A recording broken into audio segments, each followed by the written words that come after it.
Well, it's been a while since we've been in the kitchen, and we're back today with our food specialist, Barb Brown. And if you'll notice, we're in a different kitchen. We've got a little different backdrop. And Barb, tell us where we're at today. We're at the OSU Wellness Center. It was just dedicated last December when Jimmy Carter was in town, and we are fortunate enough to be able to have this wonderful facility for videotaping. We have plenty of kitchen facilities, lots of room, and it's connected with the Wellness Center, so we are also able to do a lot of things that deal with promoting wellness from a nutrition standpoint and how to adjust diets and meals and so on so that you end up with something a little more nutritious, which is what we're going to hopefully do today too. Right. Well, today we're going to talk about some dried foods. And Barb, why don't you tell us especially what we're going to do and what recipes we have? Okay, the first one we're going to start with is dried vegetables. Now, if you have dried vegetables left that you dried last year, you need to consider using them up because they don't have a real extensive lifetime, particularly if you've been keeping them at room temperature. Basically, the lifetime of them will double for every 10 or 20 degrees you lower the temperature. So if you keep them in the freezer, they'll keep about a year, but if you're keeping them at room temperature, they'll only keep a few months with maximum quality. This is dried corn, as you can see. It's rock hard. We get a lot of the moisture out, as much of the moisture out of dried vegetables as possible before we begin to store them, otherwise they'll mold on us. So as a result, we usually have to rehydrate them before we can use them, unlike dried fruit, which you can just open the bag and eat because it's got more moisture to it. So we've soaked 1 cup of corn in 2 cups of boiling water for 1 to 2 hours, depending on how fine the corn was. We're going to add to that a 1/4 of a teaspoon of salt, a tablespoon of sugar, 3 tablespoons of evaporated skim milk, and 1 tablespoon of margarine. Now, the original recipe on this one called for cream, but because we're interested in helping people improve their diets, we have changed that to evaporated skim milk, which will still give us the richness without giving us all the fat. We then put this back on to cook. It's going to cook covered and simmer for about an hour, and it'll be ready to eat. And this is something that's been very popular for many years in the Midwest. Dried vegetables were a way for people to get through the winter in a lot of the country.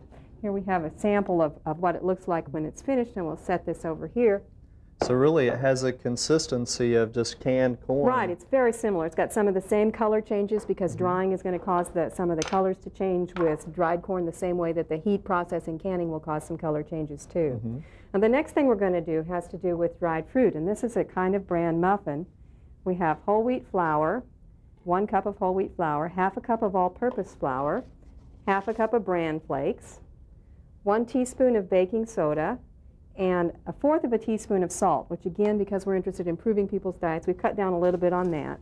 Now this one is going to provide us some fiber from a couple of sources. One will be from the bran, which will be an insoluble fiber, so will help with one kind of process, and then we're also going to have some soluble fiber in the dried fruit.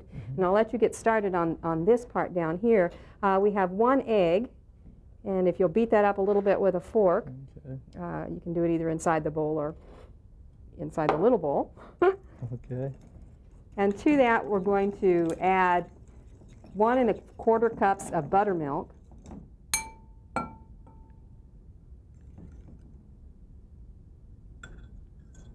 and 1/2 cup of honey.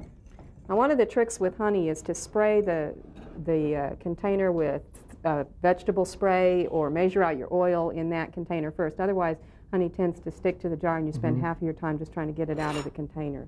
While you're doing that, I'm going to add the dried apricots.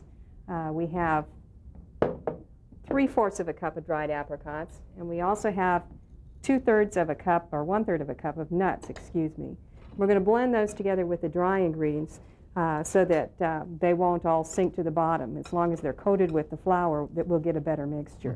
Now that is 1/4 of a cup of margarine. You can go ahead and add that to there, and then we'll be able to stir these two together. Now with muffins, you don't want to stir any more than necessary because we do then get peaks and tunnels, although we're not as apt to in this one because it's a sweeter one. You want to go ahead and pour that into this? And Barb, you know, we've had a lot of correspondence and a lot of positive comments on our food segments, but one of the things that they've really recommended that we do is recap the recipes because we were asking them to write into them, and so you've brought some of those along today. Can I stir a little bit as we recap those, and then we'll...